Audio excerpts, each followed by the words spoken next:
So the story Bat is written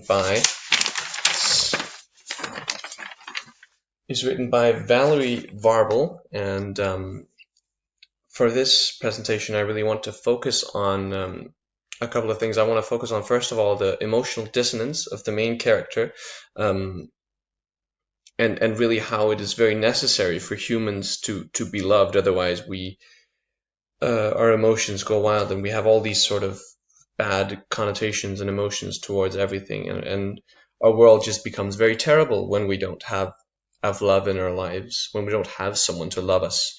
So yeah, in this text, like the main themes are jealousy and revenge, and this sort of emotional distress that the main character feels, and the problem that she has, where she can't analyze her emotions. She doesn't know where things come from, and she doesn't want to analyze her emotions. She doesn't want to know. She just has all these negative emotions all the time that well up when different sort of events trigger different memories in her mind that are just really sad and bad memories. So yeah, it's a very sad story, and it's about a prostitute who and she has this customer that comes in, and this customer doesn't actually want to have sex.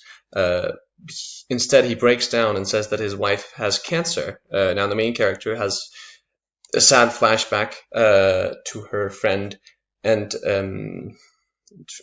colleague Janie, who died to cancer, um, and uh, also the main character figures out that this wife that has cancer, the wife of this man that just came in, who has cancer, is actually her old childhood friend, who she really didn't like because she was betrayed by her, and she's a big part of her very negative emotions towards everything. She's a big part of why she feels so emotionally distraught every time. So she really has a strong grudge against her for that reason. Now, if different events happen and all these negative emotions well up in her, and she decides in the end, after having all these depressive thoughts about all her bad memories, she decides to call Laurie, and presumably, it's not actually revealed what she does, but presumably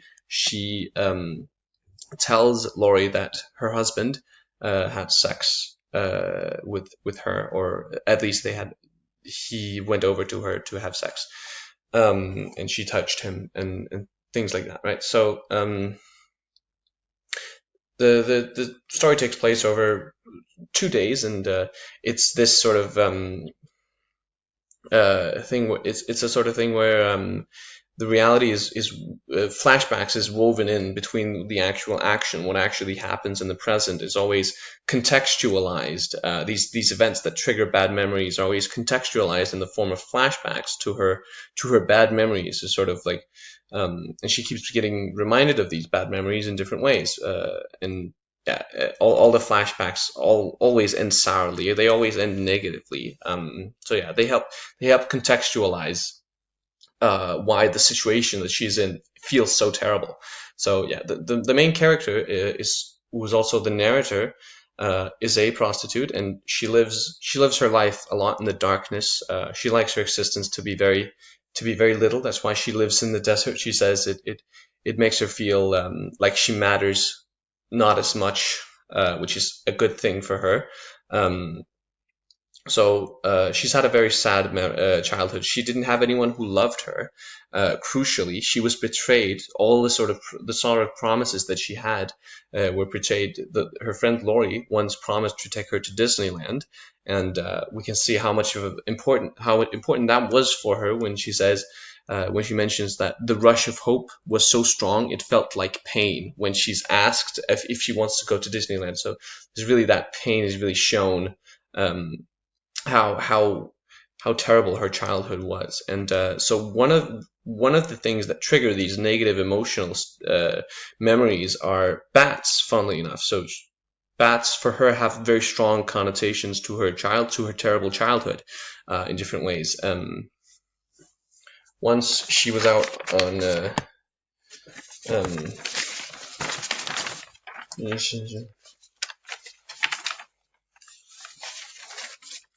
So when she's standing there waiting for Laurie's family to pick her up to go to Disneyland, um, the description of the environment behind her is that there were nighthawks plunging through the darkness over the coral and bats. So yeah, she's got like bats for her have these weird negative connotations that she can't really describe or control, and it feels very vague for her. But that's just how it is, and it's the same thing actually with the man. The man for her that comes in is she has these very negative emotional connotations with him because he in many ways is an object of jealousy for her because it reminds her what Laurie has and what she doesn't have. So it's another way of sort of bringing up these negative emotions about Laurie. So both the bats and the man are really brings those memories back up into her, which really puts her in a very awful state emotionally. So she has a very dark outlook on life in general. She's very pessimistic.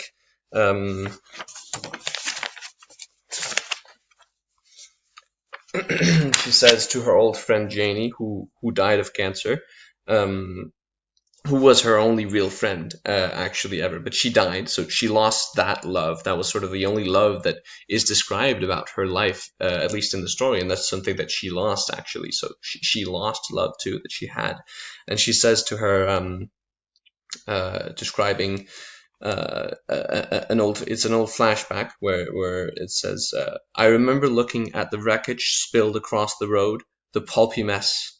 That's what happens to good hearts, I said, which really shows something about her outlook on life. And it's what happens because in many ways, she is at a wreckage. She is a pulpy mess emotionally because she's so unstable emotionally.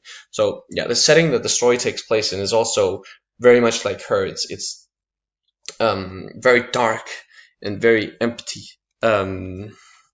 It's desert, very very sad and melancholy place where everything seems to be wistfully yearning to be wistful for something that's just wrong, but it's never really described exactly what's wrong, but it's just the whole environment just seems very very sad. And the style of the language, the way that the story is written, is like this too. It's got a very monotone tone to it. If I read aloud, sometimes even now I have the strangest sensation that I'm still out there, waiting in the twilight. I waited for an hour, then almost two, afraid to go back to the house, afraid to miss my chance. It's written in a way that doesn't have a lot of excitement. It's very monotone actually, and it gives off the same sort of half-hearted vibe as she has. So it's in many ways the style of the language is it's an expression of her state of mind. Yeah, it really works well with how she feels, which gives a good effect for the reader.